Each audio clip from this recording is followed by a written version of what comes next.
ખ્રિસ્તમાં મારા વહાલા ભાઈઓ અને બહેનો, આજે ફરી એકવાર હું તમારો સ્વાગત કરું છું એક નવા સબાસાના પાઠના આ ચોથા ત્રિમાસિકના ચોથા સબાસાના પાઠમાં આજે ફરી એકવાર હું તમારો આવકાર કરું છું. આવો આપણે આજે વિશેષ ફરી એક નવા સબાસાના પાઠમાં જઈએ ત્યારે આપણા મધ્યે જે ખાસ મહેમાનો આમંત્રિત કર્યા છે તેઓનું હું ફરીથી તમારી આગળ પરિચય કરાવીશ. હું તેઓને વિનંતી કરીશ કે તેઓ આપણને તેમનો પરિચય આપશે. પ્રભુ ખ્રિસ્તની અંદર પ્રેમી સલામ.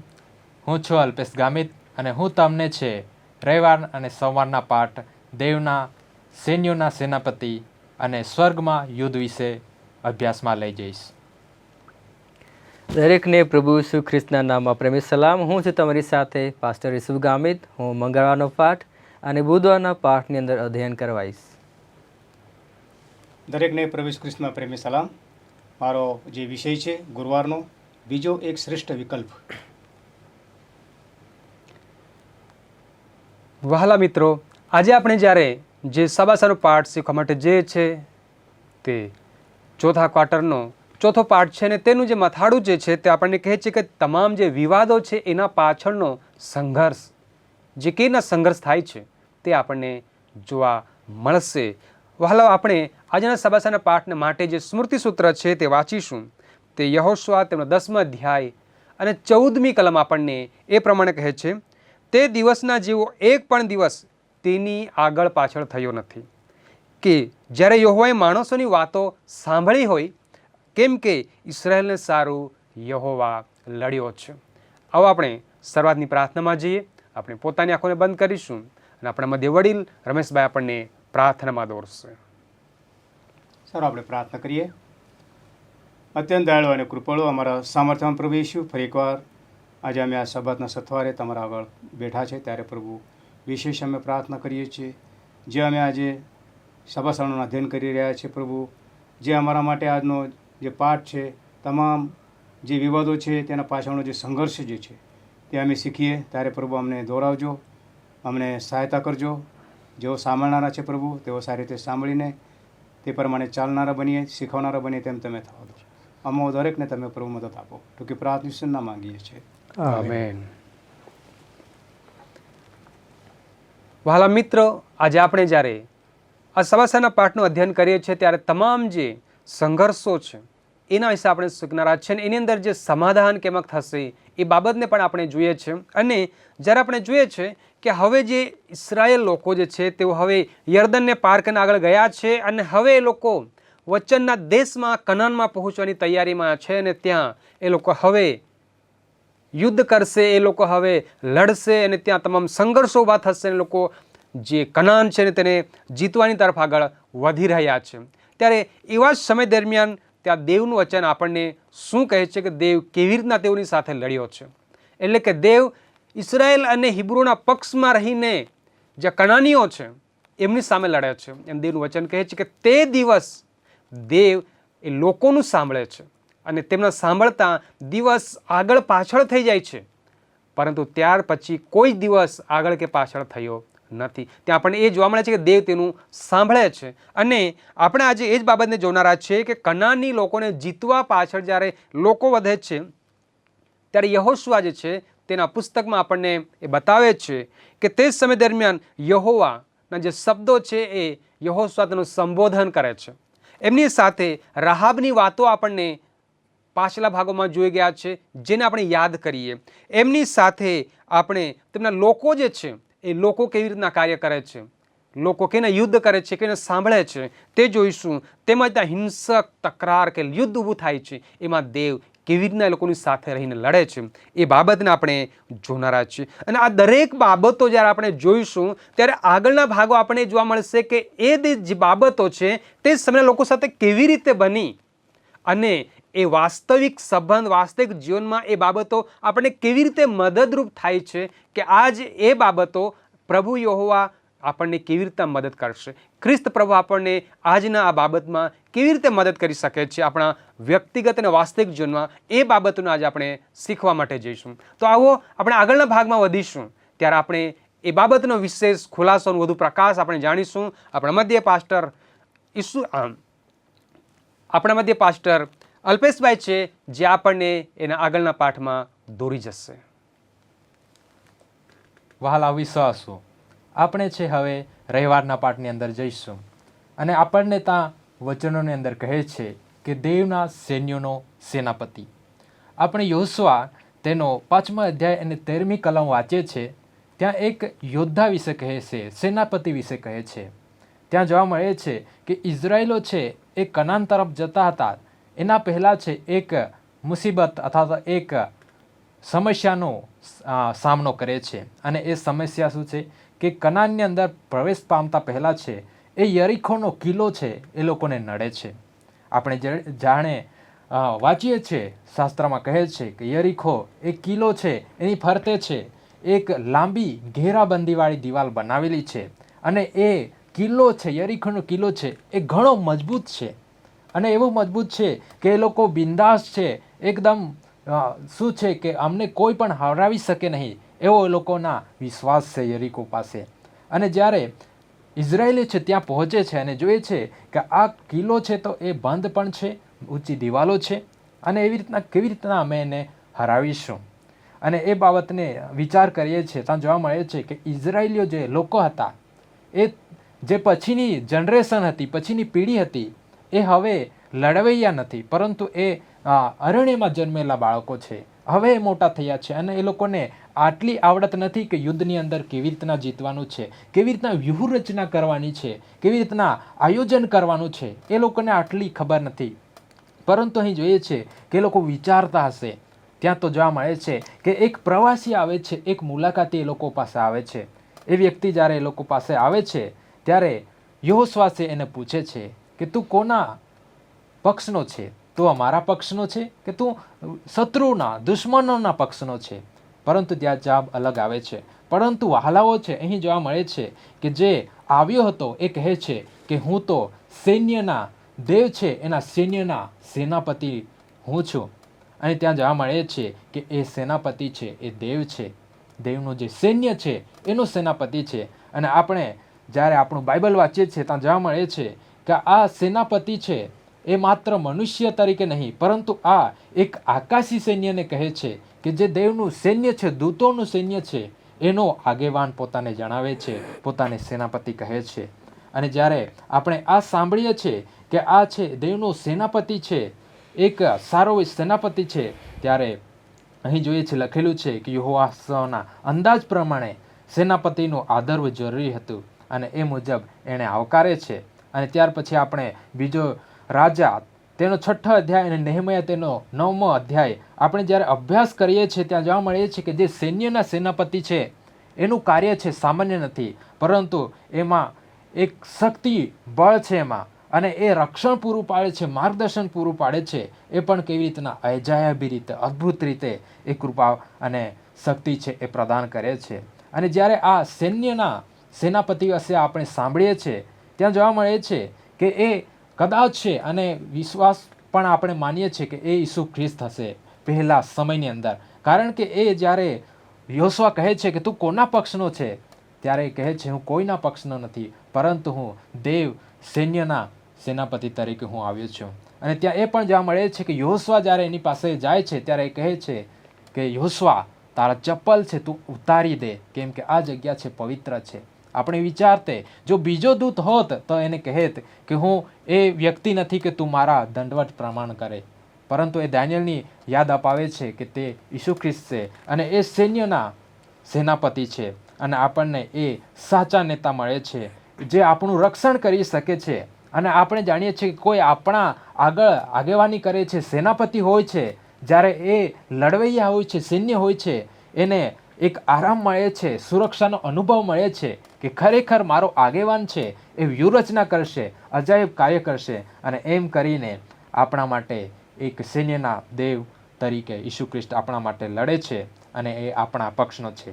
જ્યારે આપણે સ્વર્ગના યુદ્ધ વિશે જોઈએ છીએ, આપણે પ્રકટીકરણ તેનો 12મો અધ્યાય અને હઝકીએલ તેનો 28મા અધ્યાયની બાબત જોઈએ છે, ત્યાં એક સૃષ્ટિની બાબત કરવામાં આવી છે કે ત્યાં દેવે સૃષ્ટિનું ઉત્પન્ન કર્યું અને દરેકને છે એ મફતની ઈચ્છા આપી, સ્વતંત્ર ઈચ્છા આપી કે જે પણ ઈચ્છે એ કરી શકે. એની સાથે પ્રેમ પણ એણે આપ્યો અને પસંદગી કરવાની ક્ષમતા આપી, જેથી જે કોઈ પણ ચાહે એ પસંદ કરી શકે.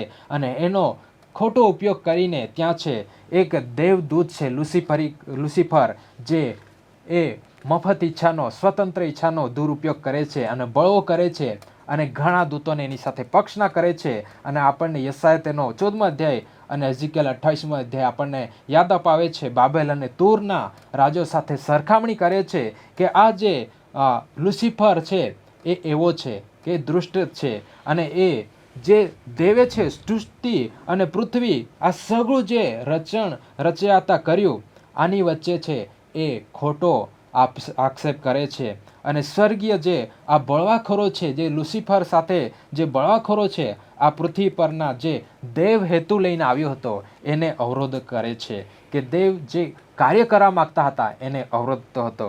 અને આપણને એ બતાવે છે કે વિશ્વમાં આ સારા અને અનિષ્ટ છે, દૃષ્ટ વચ્ચે છે એક મહાસંઘર્ષ ચાલી રહ્યો છે, એક યુદ્ધ ચાલી રહ્યું છે. અને આ યુદ્ધનો અંતિમ હેતુ એ છે કે દેવનો પ્રેમ અને દેવનો ન્યાય છે એ પુનઃ સ્થાપિત થાય. પરંતુ એ માટે અવચણ રૂપે આ લુસિફર છે, એના લોકો છે એ આપણી સામે આવે છે. અને છેલ્લે આપણને કહે છે કે આપણને યુદ્ધની વાસ્તવિકતા જોઈને આપણું કાર્ય છે દેવમાં વિશ્વાસ, અને એમાં છે દેવમાં વિશ્વાસ, અને એમાં વિશ્વાસ સાથે ઊભા રહેવાનું જરૂર છે.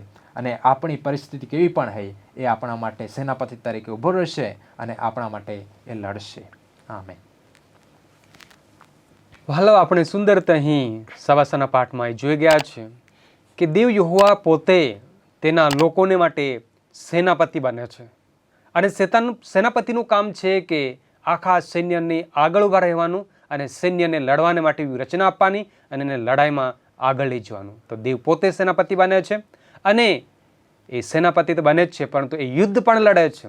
અને જે સ્વર્ગમાં યુદ્ધ થયું ત્યાં પણ સફળ થાય છે, અને અહીં પણ એ સફળતા મેળવી આપે છે. હવે આપણે આગળના ભાગ પર પ્રકાશ પાડીશું, ત્યારે આપણા મધ્યે પાસ્ટર ઈસુફભાઈ છે, તે આપણને આગળના ભાગ પર આપણને ચિત્રણ કરશે.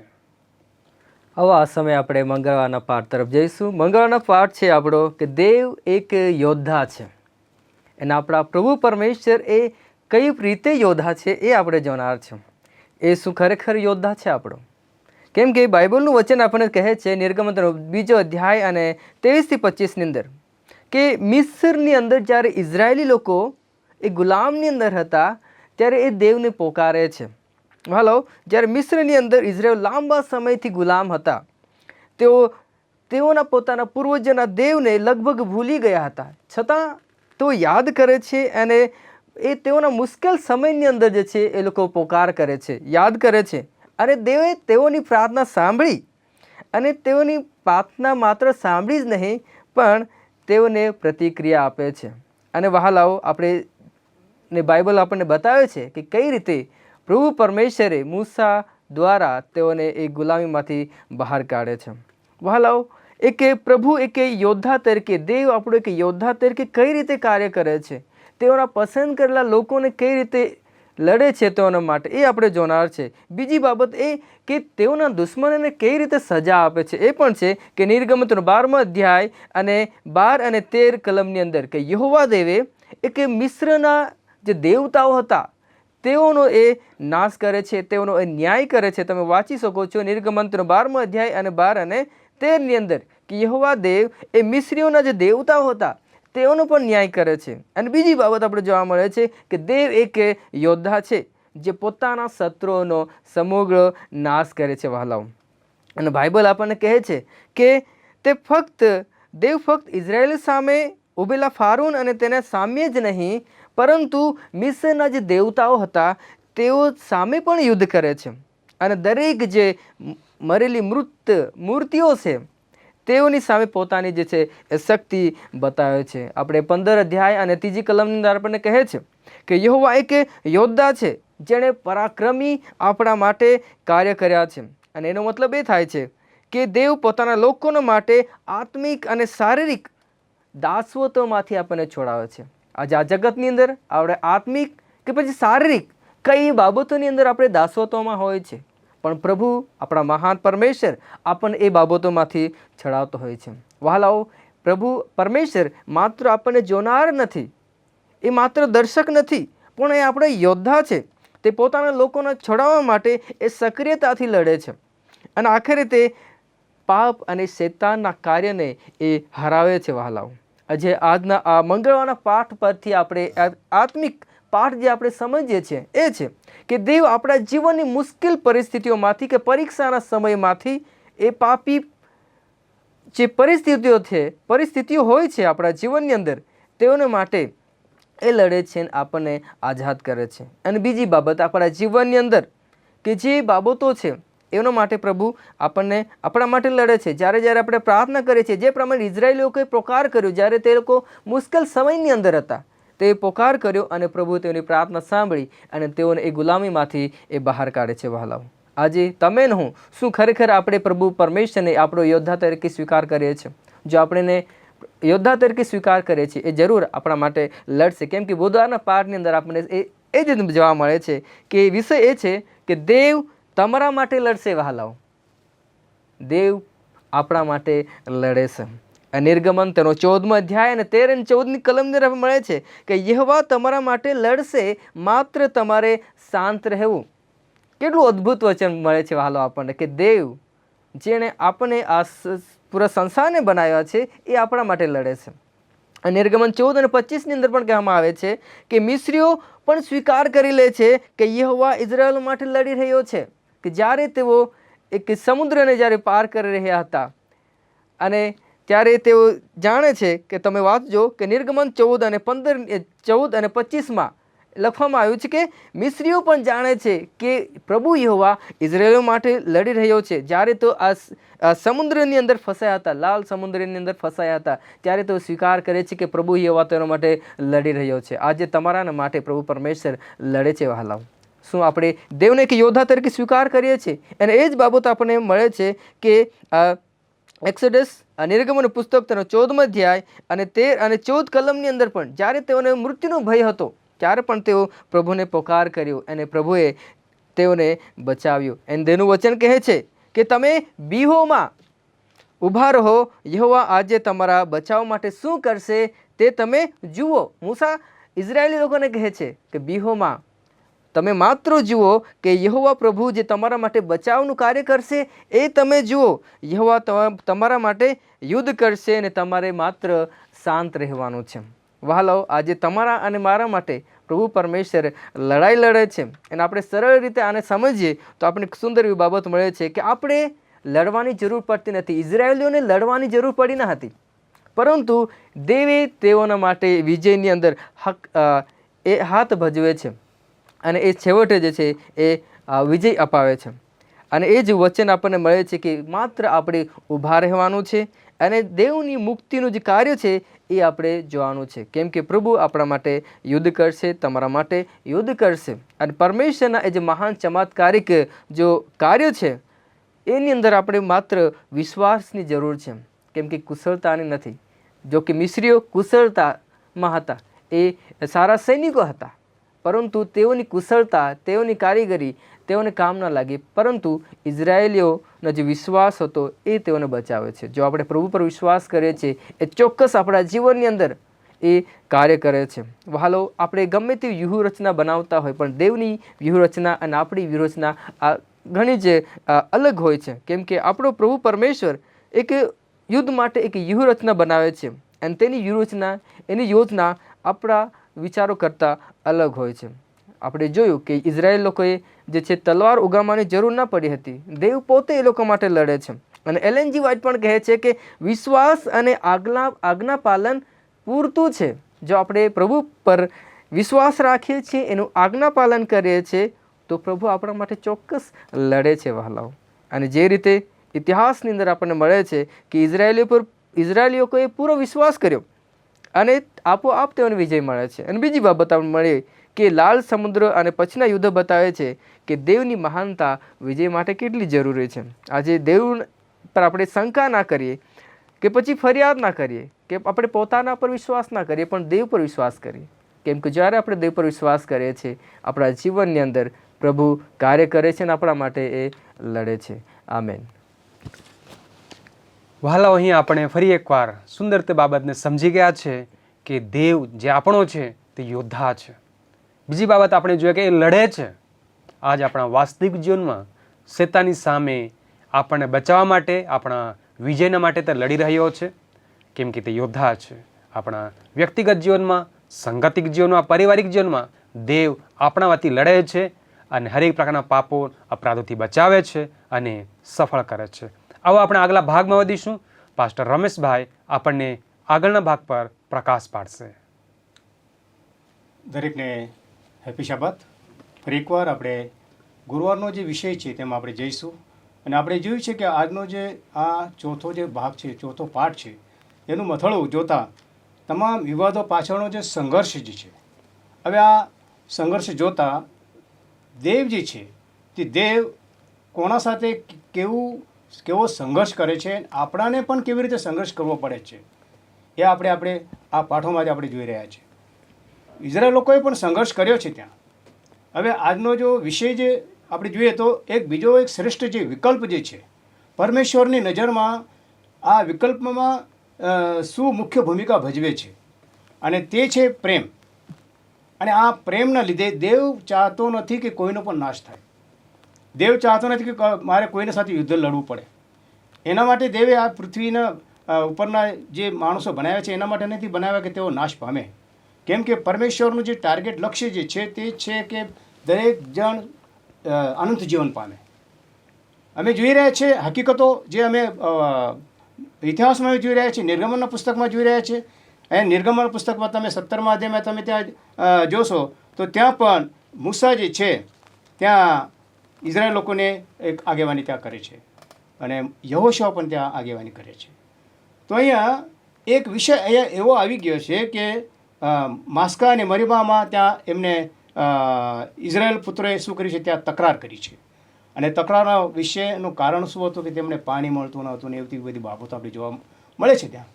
પણ છેલ્લે જ્યારે આવી બાબતો આવે છે ત્યારે જેઓ પરીક્ષણમાં પડે છે અને એવામાં જ વિષય એવો બની જાય છે 17:8 કે ત્યાં અમાલેકો આવીને રફીદીમમાં ઇઝરાયલની સામે યુદ્ધ કરે છે. હવે આ યુદ્ધ કરે છે પણ ત્યાં જો તમે ધ્યાનથી તમે જોશો તો ત્યાં દેવ કેવી રીતે તેઓની સાથે લડે છે અને મૂસા કેવી રીતે યહોશુઆને શું વચન આપે છે ત્યાં અમે જોઈ રહ્યા છીએ. ત્યાં મૂસાએ યહોશુઆને શું કહે છે ત્યાં કે આપણા માટે માણસો એવા છૂટી કાઢ કે તેઓ જઈને અમલેકી સામે યુદ્ધ કરે ને હું કાલે મારા હાથમાં દીવની લાકડી લઈને પર્વતના શિખર ઉપર ઊભો રહીશ. હવે મૂસાએ ત્યાં કહ્યું તે પ્રમાણે કરીને યહોશુઆએ શું કર્યું છે, ત્યાં અમલેકી સાથે યુદ્ધ કર્યું છે ત્યાં. પણ મૂસા તથા હારૂન તથા હુર પર્વતના શિખર ઉપર ચડે છે ત્યાં અને મૂસા પોતાનો હાથ ઊંચો કરે છે ત્યાં. જો તમે લડાઈનો જે માર્ગદર્શન છે તે કેવું છે, મૂસા હાથ ઉપર કરે છે ત્યારે આ લોકો જીત પામે છે. જ્યારે મૂસાનો હાથ નીચે આવે છે ત્યારે અમાલેકી જીત પામે છે. આ જે સંઘર્ષ જે છે કોઈનો નાશ નથી વાલાવ. ત્યાં દેવની જે યોજના જે છે, દેવને કેવી રીતે પરાસ્ત કરવું દુશ્મનોને, એ દેવના હાથમાં છે. અમે અમારો વિચાર અલગ હોય, દેવની યોજના અને અમારા વિચારમાં આકાશ જમીનનો ફરક છે.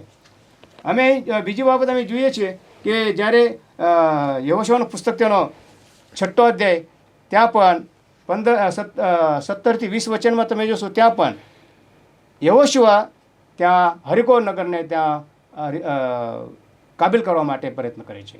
હવે અમે જોઈએ છીએ કે જેમ કે પાસ્ટર અલ્પેશે એમને આપણને સમજાવ્યું છે કે યરીકો શહેરમાંથી પાર જવું, જે દિવાલો ઊંચી ઊંચી હતી અને ત્યાં પણ એક યુદ્ધ કરવાનો પણ ત્યાં સમય આવ્યો છે. પણ ત્યાં યુદ્ધોની જે પ્રણાલિકા છે, યુદ્ધની જે પદ્ધતિ જે છે તે કેવી બતાવવામાં આવી છે. અમે ત્યાં જોઈએ છીએ કે ત્યાં યરીકોમાં 17 વચન તમે જોશો તો નગરમાં તેમાં સર્વને યહોવા નગર અને તેમાંનું સર્વ યહોવાને સમર્પિત થશે એમ કહેવામાં આવે છે. હવે આ કેવી રીતે સમર્પિત થાય છે? કેવળ રાહબ કસબેન અને તેની સામે ઘરમાં જે હોય તે સર્વને જીવતા રહેવાનું પરમેશ્વર કહે છે. તેઓને જીવતા રાખો, પણ તેઓને બીજા લોકો સમર્પિત થાય એટલે શું? શરણે જાય, નાશ ન થાય પણ શરણે જાય. અહીંયા એક વિષય છે કે પરમેશ્વર નથી ચાહતો કે કોઈનો નાશ થાય. પણ અહીંયા પણ આપણે જોઈ રહ્યા છે કે દેવ અલ્પેશ સાહેબે કીધું કે યહોશુઆએ જ્યારે પૂછ્યું કે તું કોણ છે, તો પરમેશ્વરે ત્યાં કહ્યું છે કે હું સેનાપતિ છું, સૈન્યનો દેવ એટલે કે તે સેનાપતિ છે. પણ યહોશુઆએ પૂછ્યું કે તું કોના પક્ષનો છે? તો વાલાઓ, બાઇબલનું વચન આપણને કહે છે કે દેવ પક્ષપાતી નથી. દેવ કોઈનો પક્ષપાત કરતો નથી અને દેવ બધા પર સરખું પ્રેમ રાખે છે. પરંતુ હકીકતમાં યુદ્ધનું જે કારણ જે છે, પાસ્ટર અલ્પેશે કહ્યું કે તેઓ 40 વર્ષ સુધી અરણ્યમાં રહ્યા અને તેઓના અવિશ્વાસને લીધે આ યુદ્ધનો સમય ત્યાં આવી ગયો છે, ઇઝરાયલના અવિશ્વાસના કારણે. પરંતુ એલએનજી વ્હાઇટ પણ ત્યાં આપણાને જણાવે છે કે જ્યારે સૃષ્ટિમાં દેવની સત્તા સામે બળવો થયો ત્યારે તે અનિવાર્યપણે નિરર્થક અને સનાતન છે. જે આપણાને પ્રકટીકરણના પુસ્તકમાં તમે ત્યાં 20 અધ્યાયમાં 8 થી 10 કલમમાં તમને ત્યાં જોવા મળશે. તો એ જે દેવનું જે બતાવવાનું છે, તે જે યુદ્ધની પ્રક્રિયા જે બતાવવાની છે, જે એદેનવાડીથી માંડીને પ્રભુ ઈસુ ખ્રિસ્તના આગમન સુધી અહીંયા આખી સૃષ્ટિનું નેતૃત્વ એક બળવાખોર જીતોમાં આપશે. પણ તે અસ્તિત્વમાં છે, તે પવિત્ર, ન્યાયી અને પ્રેમાળુ, કૃપાળુ અને દયાળુ દેવ તે સાબિત કરવા માગે છે અને તે આપણો પિતા બનશે. બાઇબલનું બીજું ચિત્ર એવું રજૂ કરે છે કે આ કિસ્સામાં દુષ્ટતાના દળો વચ્ચેની અથડામણ અને તેમની શક્તિ અનિવાર્ય છે. તો ખરેખર યોદ્ધા તરીકે દેવનો જે ઉદ્દેશ, તે અંતિમ વિજયનો ઉદ્દેશ બની જશે. જે પ્રકટીકરણના પુસ્તકમાં 20 અધ્યાય અને તેની 8 થી 10 કલમ મારે વાંચવી પડશે, પછી આપણે આ પાઠનો સમાપ્ત કરીશું. પ્રકટીકરણ તેનો 20મો અધ્યાય 8 થી 10 હું તમને સંભળાવું. અને એટલે તે પૃથ્વીને ચારે ખૂણે રહેતી પ્રજાઓને, ગોગ તથા માગોગને ભમાવીને લડાઈને સારો તેઓને એકઠા કરવાને બહાર આવશે. તેઓની સંખ્યા સમુદ્રની રેતી જેટલી છે. તેઓ પૃથ્વીની આખી સપાટી પર ચાલતા ગયા અને તેઓએ સંતોની છાવણીને તથા વહાલા શહેરને ઘેરો ઘાલ્યો. પણ આકાશમાંથી અગ્નિ ઉતર્યો અને તેઓનો સંહાર કર્યો અને તેઓને ભમાવનાર શેતાનને તે અગ્નિ તથા ગંધકની ખાઈમાં, જ્યાં સ્વાપ તથા જૂઠો પ્રબોધક છે, ત્યાં નાખી દેવામાં આવ્યો. ત્યાં તેઓ રાત દાડો સદા સર્વકાળ વેદના ભોગવશે. આ પ્રક્રિયા છે પ્રભુના યોદ્ધા તરીકેની. તો હાલો, આપણે લોકોને એ જ જણાવીએ, આપણે એ લોકોને એ સમજાવીએ કે અમારો દેવ છે તે એવો યોદ્ધા છે જે પ્રેમથી યુદ્ધ કરે છે, કોઈનો નાશ કરતો નથી. પણ છેલ્લું એનું જે એની અંતિમ લડાઈ જે છે તે શૈતાનની સાથે છે. પ્રભુ કરે આપ સર્વને સમશક્તિ આપે. આમેન. વહાલાઓ, અહીં આપણે સુંદર તે બાબતને જોઈ શકીએ છીએ કે દેવ લડે છે એ આપણા માટે ફરી એક બીજો વિકલ્પ છે.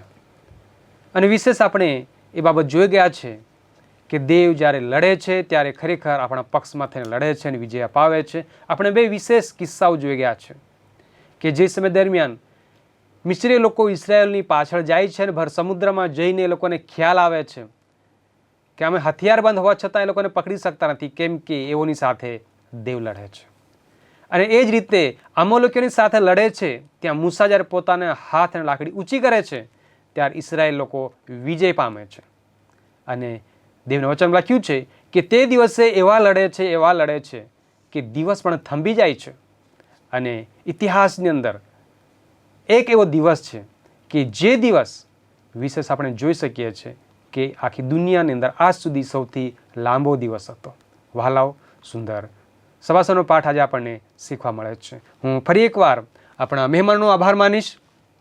તેઓએ આપણને સુંદર તે શીખવ્યું છે અને વિશેષ આજનો જે આપણે સભાસારનો પાઠ શીખ્યો છે તેમાં સુંદર સરળતાપૂર્વક શીખ્યું છે, માટે હું તેઓનો આભાર માનું છું. તમે જોનાર તમારા શ્રોતાઓ, હું તમારો પણ આભાર માનું છું. અને હું તમને વિનંતી કરીશ, જો તમે જોઈ રહ્યા છો આ સમયે, તો તમે આ વિડીયોને લાઈક કરો, આ ચેનલને તમે સબસ્ક્રાઈબ કરો અને વિડીયોને તમે તમારા મિત્ર, તમારા પરિવાર, તમારા મિત્ર મંડળને તમે શેર કરો અને તમે જે બેલ આઇકન છે તેને દબાવવાનું ભૂલશો નહીં, જેથી કરીને તમને જે અપડેટ મળશે, જે નવા વિડીયો જે છે તમને જાણવા મળશે.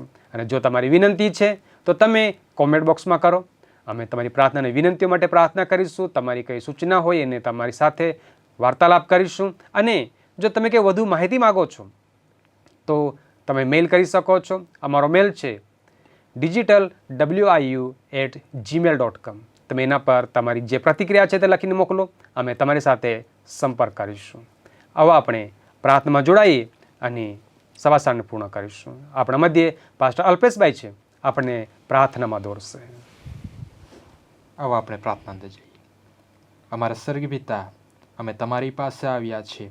આજે જે કંઈ અભ્યાસ અમે કર્યો છે એ અભ્યાસના પ્રભુજી શબ્દો, જે કંઈ વચનો અમે સાંભળ્યા છે, શીખ્યા છે, એ અમે તેમજ જે અમારા શ્રોતાઓ છે, જે વિશ્વાસુ લોકો છે, દરેકને પ્રભુ આ વચનો સમજવા માટે શક્તિબળ તમે પૂરું પાડજો. આવતા સાબાતે જ્યારે અમે ફરી વખત મળીશું બીજા અભ્યાસ સુધી, ત્યાં સુધી આ સાબાત અભ્યાસ અમે કરતા રહી આ વચનો પ્રમાણે અમને ચાલવા મદદ અને સહાયતા કરજો. બાકીનો સમય તમારા હાથ અંદર સોંપતા આ પ્રાર્થના પ્રભુ ઈસુ મસીહની અંદર માંગીએ છીએ. આમેન. વહાલા મિત્રો, ફરી એકવાર તમારો આભાર માનું છું. અને આવા સમય દરમિયાન આપણે ફરીથી છૂટા પડીશું અને વિશેષ આવતા સાબાત આપણે ફરીવાર મળીએ અને ફરી એક નવા વિડીયોની સાથે નવા સાબાતના નવા વિષય સાથે મળીશું. ત્યાં સુધી પ્રભુ તમ દરેકને સંભાળ રાખે અને તમને સુરક્ષા આપે. આવો આપણે પાછા ફરીથી મળીશું. પ્રભુ તમ દરેકને આશીષિત કરો.